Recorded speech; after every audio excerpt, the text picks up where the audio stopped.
Welcome back. In another effort to narrow access to legal immigration benefits, the Trump administration is directing government officials to screen applicants for trying to work or live in the United States for their, quote, anti-American views. North Carolina Republican Senator Thom Tillis, who's been thematically spread throughout this evening's show, talked to me in Cornelius, North Carolina, about immigration. He has some concerns about a political backlash. Are you, in any way, shape, or form, alarmed by anything you have seen from this administration in the immigration space? Yeah, I think it's another area where I'm starting to track reactions of Hispanics. And I believe if we're not careful, we're going to lose some of that mojo that the president had going into the last election. Not so much for the president. He's termed out.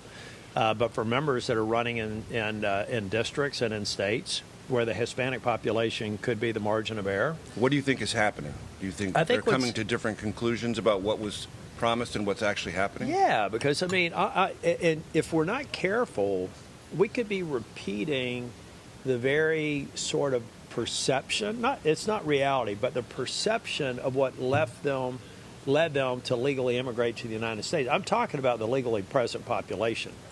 Hispanics, for example, they left countries that had military presences in all of their towns. They left countries where they didn't feel like that they were fully benefiting from due process. They left those countries. So if we're not careful, even though it's not directly affecting them, if they're legally present, they're going, I don't know, this feels like a country I left, the nation of my birth. I always said, you have any idea how profound it would be to decide that country you grew up in, the one that you probably said their pledges to and listened to their national anthems, that it was so bad you wanted to turn your back on it and become a citizen of another country?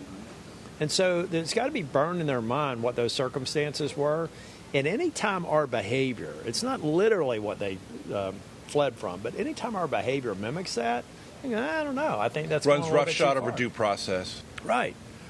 Or bypassing a shortcut. That's not. Anytime you start rationalizing taking shortcuts to due process, to freedom of speech, to freedom of expression, then it gets people who have lived under oppression. I think it gets them nervous, and rightfully so. How about gimmicky names for detention centers like Alligator Alcatraz and Deport Depot? And I think it's goofy.